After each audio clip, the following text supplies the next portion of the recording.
Amém? Fala assim: Jesus, faz-me brilhar como o sol. Aleluia.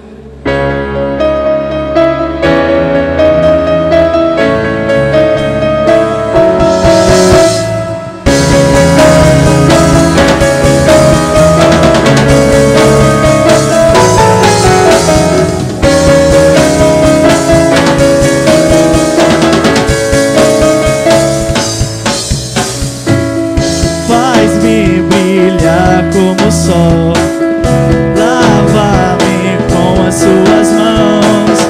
Quero brilhar o seu amor, Jesus.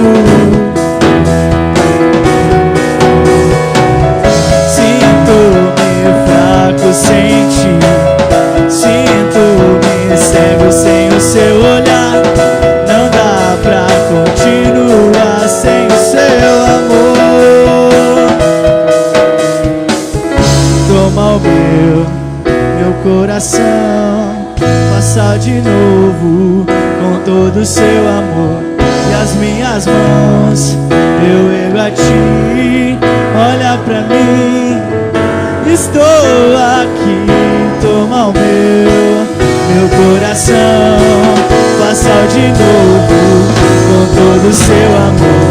E as minhas mãos eu ergo a ti, olha pra mim, estou aqui.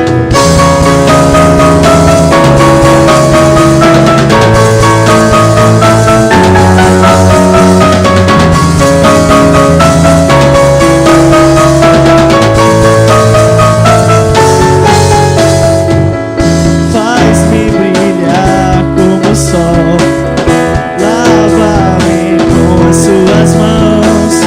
Quero brilhar o seu amor, Jesus. Sinto-me fraco sem ti, sinto-me cego sem o seu olhar. Não dá pra continuar sem o seu amor. Levante suas mãos o mais alto e cante. Toma o meu coração, faça-o de novo com todo o seu amor. E as minhas mãos eu ergo a ti, olha pra mim, estou aqui. Toma o meu coração, faça-o de novo com todo o seu amor. E as minhas mãos eu ergo a ti, olha pra mim, diga alto isso. Estou aqui, vai ser ver em mim. Estou aqui,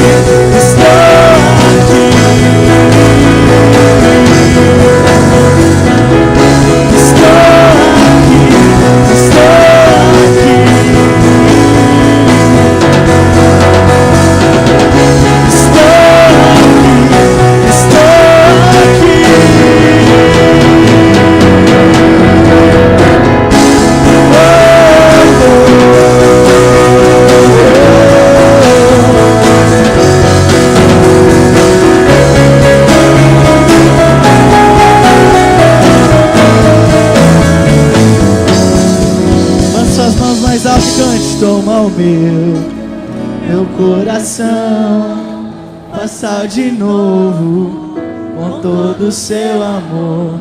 E as minhas mãos eu ergo a ti, olha pra mim, estou aqui. Toma o meu coração, faça de novo com todo o seu amor. Eu ergo a ti, olha pra mim, estou aqui. Continua com suas mãos levantadas. Ouve a minha oração e chega a ti o meu clamor. Não escondas de mim o seu rosto, Senhor.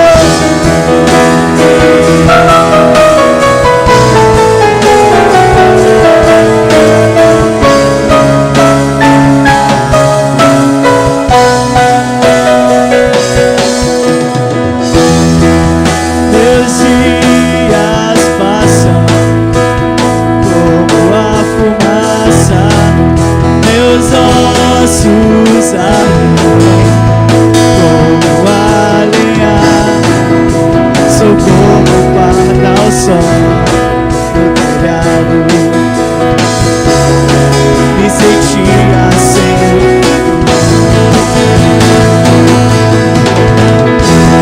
Ouve a minha oração e chega de o meu clamor. Não escondas de mim o seu rosto, Senhor.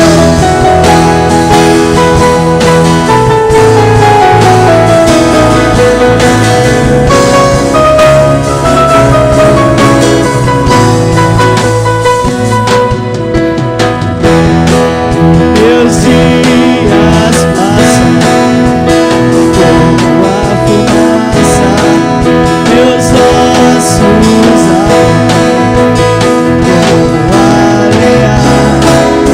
Sou como o pardal sol no telhado. Me sentia sem você.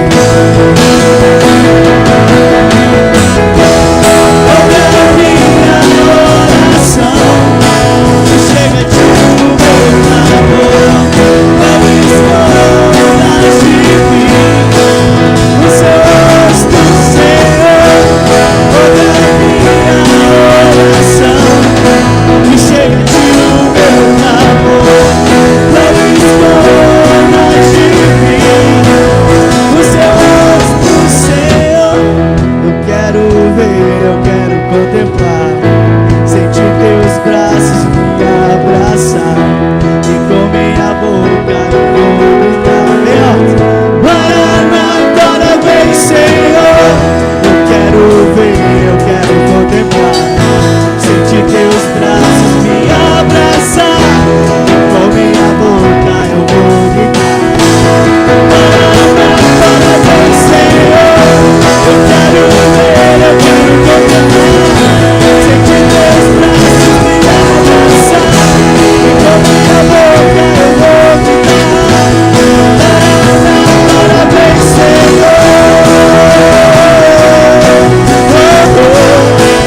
Maranata, vem, Senhor.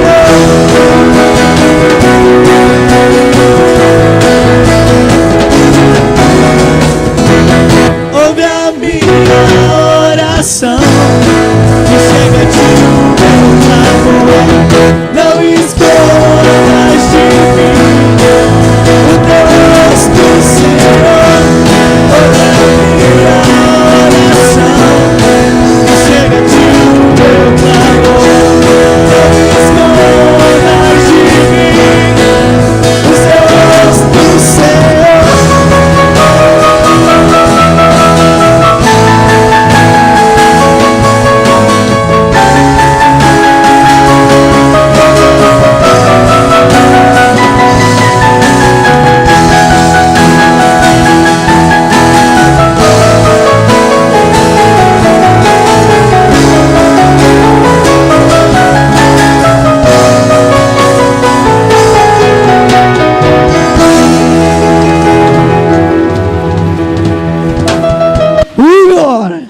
Quero chamar aqui a senhora Aliene.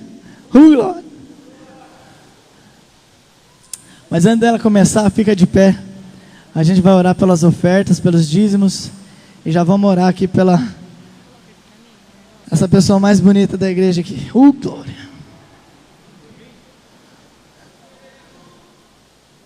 Deus é bom? Demais. Estenda sua mão aqui para frente. A gente vai orar. Em nome de Jesus.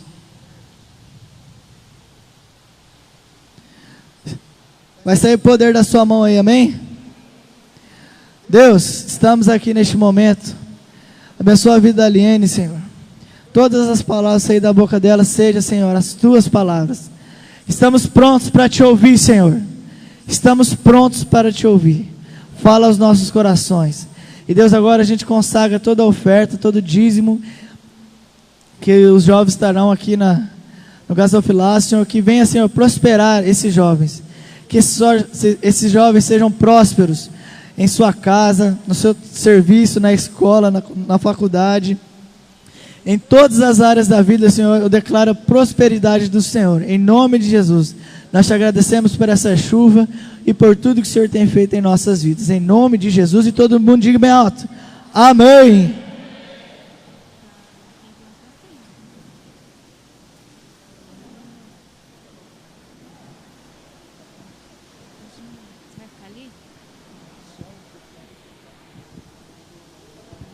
Pode trazer suas ofertas também.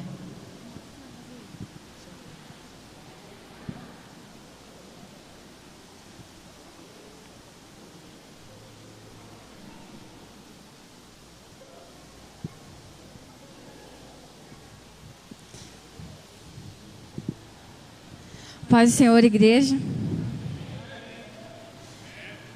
Abre a Bíblia lá em Lucas 13.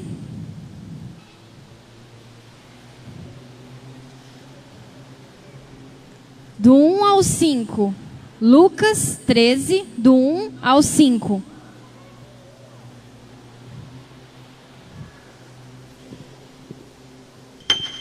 Esse barulho é o barulho do ventilador, por causa do vento lá fora. Não se assustem. Lucas 13, do 1 ao 5. Todo mundo achou? Amém? Naquela mesma ocasião, algumas pessoas chegaram e começaram a comentar com Jesus como Pilatos havia mandado matar vários galileus, no momento em que eles ofereciam sacrifícios a Deus. Então Jesus disse: vocês pensam que se aqueles galileus foram mortos desse jeito, isso quer dizer que eles pecaram mais do que os outros galileus? De modo nenhum. Eu afirmo a vocês que se não se arrependerem dos seus pecados, todos vocês morrerão como eles morreram. E lembrem daqueles 18 do bairro de Siloé, que foram mortos quando a torre caiu em cima deles. Vocês pensam que eles eram piores do que os outros que moravam em Jerusalém? De modo nenhum. Eu afirmo a vocês que se não se arrependerem dos seus pecados, todos vocês vão morrer como eles morreram. Eu quero falar de pecado. E fala assim para a pessoa que está do seu lado: o pecado coloca uma barreira terrível entre você e Deus. O pecado, ele te deforma. A religião só te informa, mas o reino verdadeiramente nos transforma. E nós encontramos duas ocasiões em que a gente para e pensa no pecado. A primeira ocasião, quando acontece uma tragédia. A gente para e pensa na tragédia que aconteceu. Mas por que fulano morreu? Mas por que aquele tem um tumor? Por que aconteceu isso? E a gente começa a parar para pensar e a gente começa a querer achar o erro. Aonde que está o erro? É o pecado. E a segunda ocasião, quando a gente começa a pensar no pecado, quando a gente para e pensa no pecado, é quando o avivamento vem. Fala para a pessoa: quando o avivamento vem. O avivamento faz a gente pensar no pecado e lidar com ele com mais seriedade.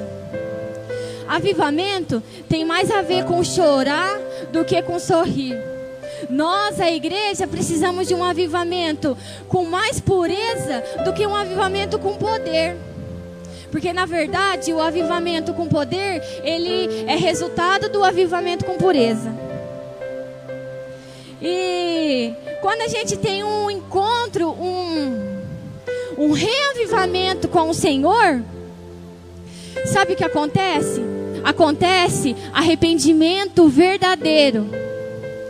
Arrependimento que vem da alma, arrependimento com lágrimas. Quando a gente tem esse reencontro com Deus. A Bíblia diz que João Batista, ele batizava as pessoas, e quando ele batizava, ele fazia as pessoas confessar o pecado ali, batizando. Imagina aí, João Batista, com aquela barbona dele, parecendo um sei lá o quê, e batizando as pessoas, e as pessoas ouvindo e ele batizando, só que ele falava assim, confessa os pecados, e as pessoas tinham que confessar o pecado ali na frente de todo mundo. Já imaginou, ele chega, rapaz, confessa aí, pode falar. Fala, rapaz, confessa. Nós tá dando umas visitinhas aí no site. Que site? Um site aí. Fala, rapaz, confessa o pecado, confessa. Peladinhas.com. Que mais? Fala, confessa. Fiz minha mãe chorar. E as pessoas confessavam os pecados ali na frente de todo mundo. E confessava, e ele batizava, e era todo mundo abençoado. E é a mesma coisa lá em Atos, que fala que todo mundo começou a levar os livros de feitiçaria, todas as coisas de ruim, começava a levar lá na praça para queimar. E lá na praça eles começavam a pedir perdão, a se arrependerem ali na frente de todo mundo. Imagina se o pastor fosse fazer isso aqui. A gente tem que dar graças a Deus de hoje não ser que nem era antes. Imagina nós tudo lá na praça, dia de quarta-feira, que tá assim, um fervo. E vai levando as coisas que nós achamos que é pecado que nós temos em casa, e vai levando lá para queimar. E a gente vai começando a confessar os pecados perto de todo mundo. Só que isso é arrependimento verdadeiro. Isso é arrependimento que vem da alma.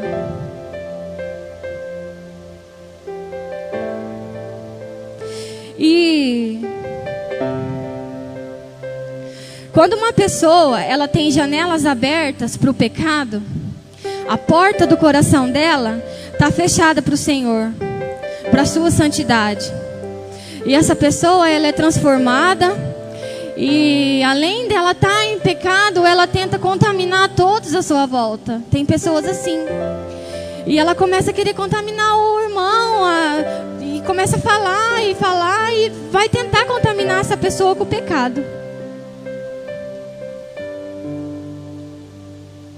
E também tem pessoas que é sem noção. Tá pecando. Gente, vocês querem ver a vida de uma pessoa é olhar nas redes sociais dela. Facebook, Twitter. Orkut não existia mais. Orkut não existe mais, é fora de moda agora. Mas você quer ver, tá lá o Orkut do irmão, as comunidades. A gente se pega, mas não se apega. Gente, fora as frases que tem, que se a gente for ver, meu Deus do céu. O cara tá lá com a namorada antes do casamento e acha que tudo tá bem, tudo tá correndo bem na vida dele.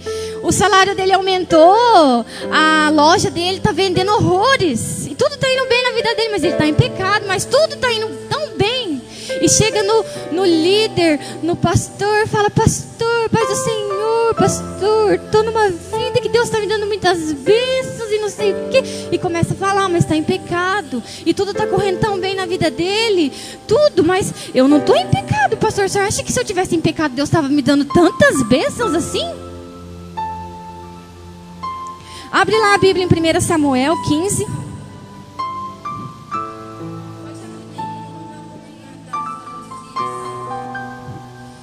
A história de Saul. Pode abrir aí que eu vou contar um pouquinho da história de Saul. 1 Samuel 15. Deus pediu para Samuel ungir Saul. E Samuel foi lá, ungiu Saul, bonitinho como rei. Saul é rei. E Samuel chegou assim para Saul e falou assim: Saul, Deus falou que vai fazer o povo de Israel, o povo israelita, lutar contra os amalequitas. E Deus vai dar a vitória. Deus vai dar a vitória, porque Deus falou e o Senhor cumpre tudo que Ele diz e Ele vai dar a vitória. E Saul, amém, glória a Deus. Sou rei, vou entrar numa batalha e vamos sair vitoriosos. 1 Samuel 15, do 10 ao 14. Todo mundo achou? O Senhor Deus falou com Samuel: eu estou arrependido de ter feito Saul rei, pois ele me abandonou e desobedeceu às minhas ordens. Samuel ficou triste com isso e a noite inteira orou em voz bem alta a Deus, o Senhor, em favor de Saul. Na manhã seguinte, bem cedo, ele saiu para procurar Saul. Soube que ele tinha ido para a cidade de Carmelo, onde havia construído um monumento em honra de si mesmo, e que depois tinha seguido para Gilgal. Samuel encontrou Saul e este cumprimentou, dizendo: que o Senhor Deus o abençoe, Samuel. Eu obedeci às ordens do Senhor. Pastor, paz do Senhor, pastor. Eu obedeci tudo que Deus me mandou. Foi o que Saul fez. Ele achava que ele tinha feito, mas sabe o que ele tinha feito? Deus falou assim: Saul, vai lá e luta e acaba com tudo. Com tudo, não deixa nada, não deixa nada, mata todos os homens, todas as mulheres, todas as crianças, todos os velhos, tudo, todos os animais, tudo. E sabe o que Saul fez? Eu vou ganhar essa guerra, para quê? E sabe o que Saul fez? Ele não matou o rei Agag, e guardou os melhores touros, as melhores vacas, os melhores bezerros, guardou tudo que era bom. Tudo. A hora que Samuel chega, olha para Saul. Acho que Samuel aquela noite ficou: meu Deus, por que Saul vai fazer isso? A vitória era certa, era bênção atrás de bênção. E o Saul, o que ele fez? Ele acabou com tudo. Ele acabou porque ele desobedeceu, ele pecou. E Samuel chega, Samuel nem fala nada para Saul. E Saul fala assim: paz do Senhor, Samuel, eu obedeci todas as ordens do Senhor. Sabe o que Samuel fala? Obedeceu. E esse mugido de boi que eu estou ouvindo? E esse berro das ovelhas que eu estou ouvindo? O pecado tem barulho. Nada fica escondido, nada. Por mais que a gente ache que o pecado, eu vou cometer um pecadinho e vou ficar quieto e ninguém vai saber. É mentira. Chega uma hora que todo mundo descobre e é aberto para todo mundo ver. O pecado tem barulho, e não é um barulho alto, é um barulho baixinho, que quando a gente começa a ficar quieto, a gente começa a ouvir o barulho do pecado.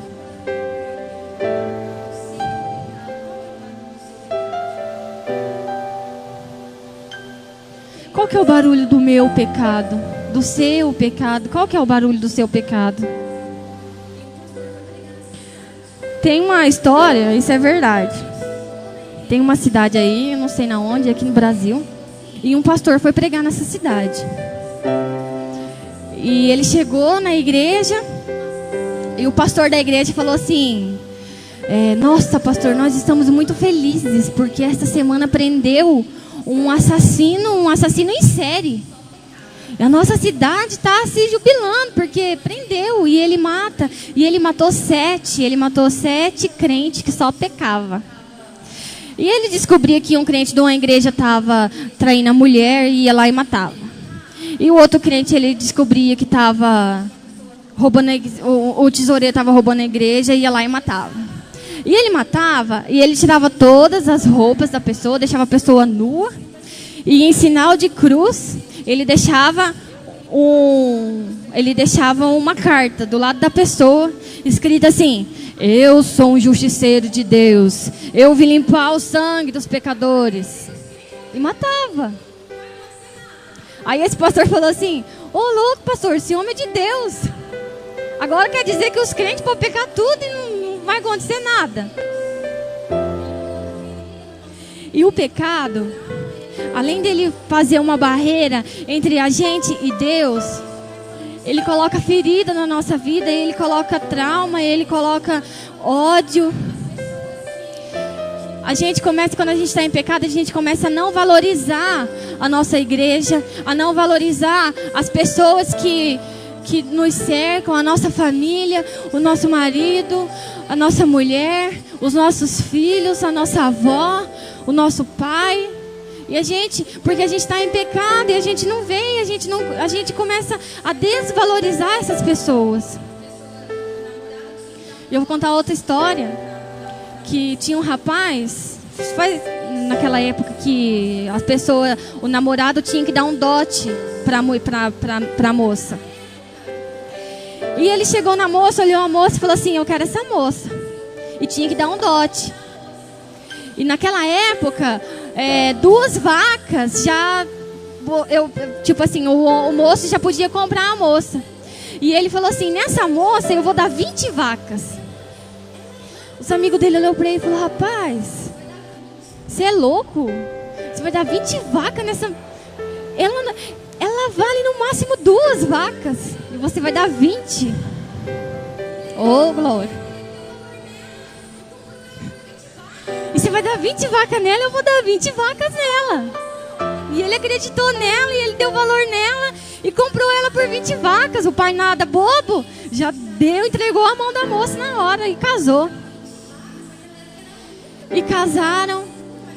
E os amigos que tiraram sarro, que falaram que ele era louco de dar 20 vacas, naquela época era muito. Imagina, 2 vacas ele podia comprar ela. E ele apostou nela. Ele deu as 20 vacas, ele pagou. Ele deu valor nela. E durante o casamento, ela não media esforços para fazer ele feliz. Tudo que ele pedia, ela estava ali para servir. Ela amava ele de verdade. Ela dava valor para ele. E hoje, naquela época, ela se tornou uma mulher. Ela se transformou. Ela é uma bênção. E todo mundo olhou e ficava com inveja do casamento deles. Porque queria uma esposa como ela era. Mas só que ninguém queria dar o valor que ela merecia. Ninguém queria pagar. Ninguém. E hoje, Deus olha para nós e a gente não vale nada. A gente não vale nada, mas sabe o que ele fez? Ele deu tudo que ele tinha. Ele deu o seu filho. Gente, eu não tenho coragem de dar um Natanzinho. Imagina, você dá o seu filho. Ele deu o seu filho. Ele podia dar ouro, ele podia dar o céu para a pessoa, mas ele quis dar o filho, porque ele sabia que esse seria um valor alto. E é esse valor que Deus dá para a gente. Deus não olha como se a gente é pecador, a gente é, mas Ele não olha isso. Eu antes, quando eu era novinha, tinha uns 11 anos, faz tempo, hein? Eu não chamava meu pai de pai, porque meu pai ele nunca morou junto com nós, então eu não chamava ele de pai. E eu morava com a minha avó, nem sei quantos anos eu tinha uns 10, 11 anos. E todo dia ele ia lá me ver na casa da minha avó. E ele ia lá, parava o carro, e eu me sentia estranha, porque eu tinha que olhar para aquele homem e ver que ele era o meu pai, só que eu nunca tinha convivido com ele. Eu não tinha. Eu não podia falar que eu tinha um pai comigo. Então, era difícil. Eu lembro na escola que eu era pequenininha, eu sempre estudava com a Denilson, que é meu primo, tem a mesma idade que eu, e a gente sempre estudou junto, sempre foi para a escola junto. E sempre teve dia de paz, gente, na escola. Sempre teve, sempre vai existir. E teve, as crianças sempre ganham uns papelzinhos, uns desenhinhos para mandar pro pai e tal. E eu recebi, falei, vou dar pra minha avó, é lógico, nem pensei. Eu moro com ela, meu pai e minha mãe. A hora que daí eu fui embora com meu primo. E eu fui almoçar na minha tia nesse dia. Eu fui almoçar na minha tia e a gente deixou a bolsa. E eu vi que ele deixou a bolsa, e ele foi lá, pegou, abriu a bolsa. Foi lá e pegou o papelzinho e falou, tó, papai. Eu nunca tinha visto aquilo, porque eu não tinha. Aquilo doeu. E foi essa hora que entrou, que eu dei brecha para o pecado agir na minha vida. E entrou e eu falei, meu Deus, por que eu não tenho isso? Por que eu não tenho? Eu sei que aqui eu não quero fazer ninguém chorar, não quero nada, mas sei que aqui tem muita gente que tem história pior do que a minha, entendeu?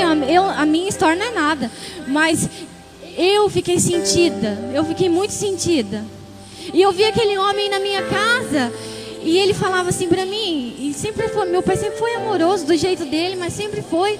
E ele falava assim, eu queria tanto que você me chamasse de pai. E eu fiquei com aquilo e eu chegava, eu não falava nada. Eu chegava assim, ficava na porta do carro. E ele conversando comigo, como foi seu dia na escola e não sei o que, e aquelas perguntinhas. E eu só respondia, não falava nada. E ele me respeitava. Ele não ficava insistindo para me chamar ele de pai, ele me respeitava. E foi difícil para mim, porque eu não conseguia ver ele como pai e tal. E até que fizemos um acampamento, uma excursão para ir para Pato Branco. E lá em Pato Branco tinha uma tenda. Muitas pessoas que foram e sabem que foi tremendo. E nessa tenda se chamava Tenda do Céu. E eu lembro que eu cheguei nessa tenda, eu sentei, eu não lembro se tinha colchão, se era almofada, ou se era lona, eu não sei o que era, não lembro. Mas só de você entrar naquele lugar, você começava a se sentir nojo de você não começava a falar que você não merecia estar naquele lugar. E a tenda do céu. E minha mãe chegou e ela sentou e colocou minha cabeça no colo dela e começou a pedir perdão para mim. Aquele dia eu me senti assim, por que a minha mãe está pedindo perdão? Ela não tem que pedir perdão, ela não precisa. Mas Deus sabia que eu precisava daquilo. Deus sabia que eu precisava daquela cura, e por isso que a minha mãe veio e começou a falar assim, eu quero te pedir perdão, porque eu sei que você sempre sonhou em ter uma família junto, de ter pai e mãe junto, e eu não pude dar isso pra você, e não sei o que, e eu comecei a falar, mamãe, para, porque você não tem culpa, Deus quis assim. Quantas pessoas são felizes se não tem pai? A gente tem que orar, porque isso não é de Deus. Nós, jovens, temos que saber com quem casamos, para lá na frente não separar, não desquitar, porque isso traz problema pro filho. Isso traz problema pro filho. E eu falei, mamãe, para, não precisa. E perdoei. Falei, eu te perdoo, mas para. E Deus foi começando a ministrar no meu coração, e aquele dia eu fui curada. E quando eu vi o meu pai, depois quando eu voltei, e quando eu vi o meu pai, daí eu estava morando com a minha mãe, e ele foi em casa, e eu ainda meio assim, conversei, aí a hora que ele saiu, eu dei um abraço nele assim meio na janela, porque ele não desceu, dei um abraço meio assim nele na janela e falei, tchau, pai. Aquilo foi a minha, ele foi... completou a minha libertação. Aquilo abriu as janelas do pecado que estava na minha vida. Nesse dia, a porta do meu coração se abriu para a santidade, para a presença de Deus. E é isso, gente. É só isso. É fechar as janelas do pecado. É fechar as janelas do pecado, é dizer não, pecado, não, eu não te quero. E sim, Senhor, eu te quero. Eu quero a sua santidade, eu quero a sua presença.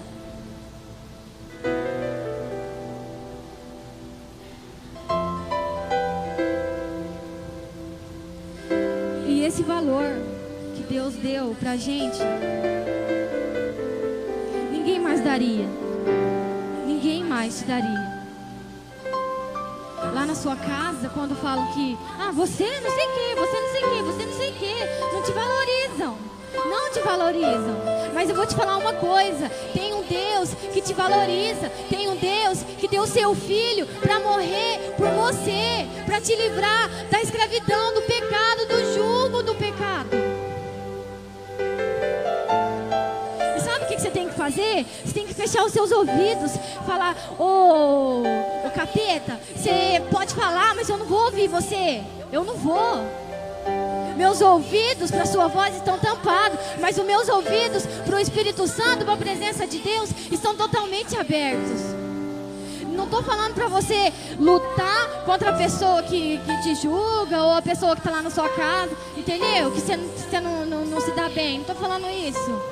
Estou falando para você colocar nas mãos de Deus, porque como já foi dito, Deus é justiça. Deus, Ele é justiça. Então quando alguém vir falar, você pensa que você vai conseguir esse emprego? Você pensa que você vai... Você fala assim, Satanás, fica quieto. Fala, porque a gente tem autoridade. A gente tem autoridade, Ele não tem voz para vir pra gente e querer falar alguma coisa, tentar nos desanimar, tentar colocar a gente lá no chão. Ele não tem voz. Deus tem voz. Deus tem voz. Vamos escutar o que o Espírito Santo diz às igrejas. Vamos ouvir o que Ele quer que a gente faça. Sabe o que vai acontecer? Deus não vai precisar levantar outro exército para servir Ele, para ganhar as pessoas, porque Deus vai usar a gente. Deus vai usar nós para ganhar as pessoas, para ganhar todo mundo aqui de Piabiru. Não vai precisar levantar outro exército. Nós não somos corruptíveis. Nós não somos. Nós servimos a um Deus, a um só Deus, ao Senhor Jesus. É só a Ele. Quando falam que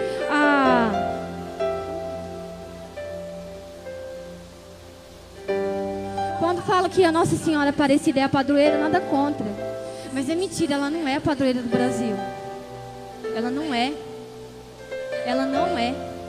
Ela foi achada no rio, no mar, que os pescadores pegaram e trouxeram ela e começaram a adorar ela. Mas é mentira. É mentira. Sabe quem é o padroeiro do Brasil? É Jesus que é o padroeiro do Brasil. É Deus que é o padroeiro do Brasil. É Ele. E Ele é muito ciumento para dividir a glória dele com outros.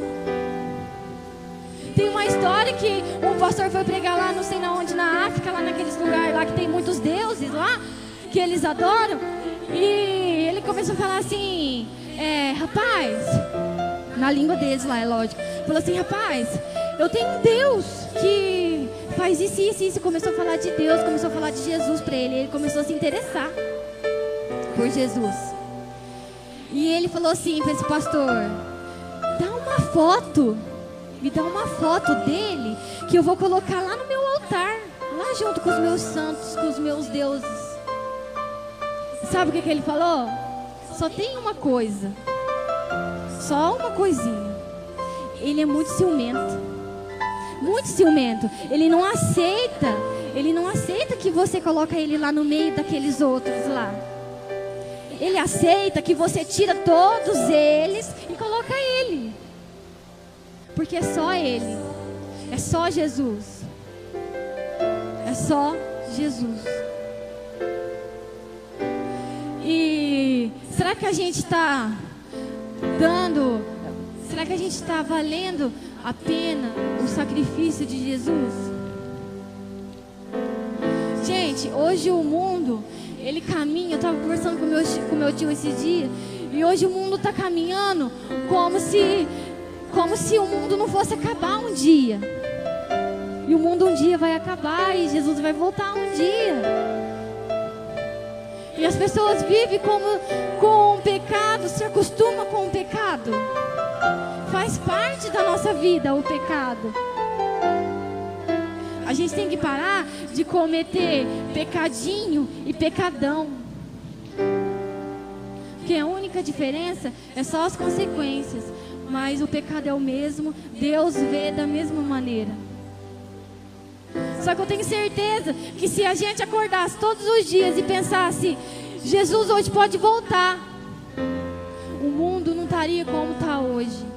As pessoas não estariam como estão hoje. Tem hora que que eu tô lá em casa e eu vejo lá, eu moro lá quase perto da Como, e eu vejo lá aquele negócio, aquele pasto enorme lá na frente da minha casa, e eu começo a imaginar quando Jesus for voltar e aquele negócio, aquelas terras começam a tremer, eu já começo a enlouquecer na minha cabeça. Imagina como que vai ser o dia que Jesus vai voltar. Imagina que terrível para algumas pessoas o dia que Jesus voltar. Eu tenho uma avó que esses dias, essa semana, ela teve um derrame. E se você olha para minha avó, você fala assim: a Dona Maria é crente? Só usa vestido, cabelo comprido. Sempre foi assim, a vida inteira. E sempre a gente está falando de Jesus. Eu chamo ela de mãe. Mãe, e daí? Não estou preparada. Não estou preparada para aceitar Jesus. Ah, é? Ah, é? A senhora vai ficar, não falo isso para ela, mas a senhora vai ficar, esperar ficar preparada? Sabe o que vai acontecer? Se ela morrer, ela vai direto pro inferno, gente. Não tem outra, não tem. É dois caminhos. É um caminho para o céu, é um caminho para o inferno. E do jeito que ela tá, sabe por que eu falo isso? Porque a Bíblia fala isso. A Bíblia me conta isso. Porque se do jeito que ela tá, ela morrer, ela não vai com Deus. Só que a gente não pode fazer nada, a gente já falou. É livre-arbítrio. É livre-arbítrio. Agora tá lá na casa da minha tia. Uma parte dela não mexe, não vai andar. E eu creio que é Deus dando mais uma chance para ela. Agora imagina quantas chances Deus está dando para tantas pessoas todos os dias, todos os dias. A nossa vida é um livramento. Você acordar todos os dias e abrir o olho é um livramento. Deus te deu o livramento de morte. Deus te livrou da morte. E a gente só conta que livramento aí e não sei o que. Não, todos os dias é livramento de Deus para nossas vidas. Todos os dias. E eu creio ainda no meu coração que a minha avó não vai morrer sem aceitar Jesus. Eu creio, independente se ela está andando, se ela não está andando, mas eu creio que ela vai aceitar. E ela só vai morrer quando ela aceitar de verdade Jesus e ela entregar a vida dela para Jesus. Só que não pensa, vou ficar que nem a avó da Liene, então, lá nos meus, não sei quantos, 70 e poucos anos, eu aceito Jesus. Não. Você pode perder a vida em 1 minuto, como você pode ganhar ela em 1 minuto. Amém, gente? E eu quero pedir ao Cido que está lá na mesa, quero pedir para colocar a música que eu preparei, eu e a Gabi que sabe.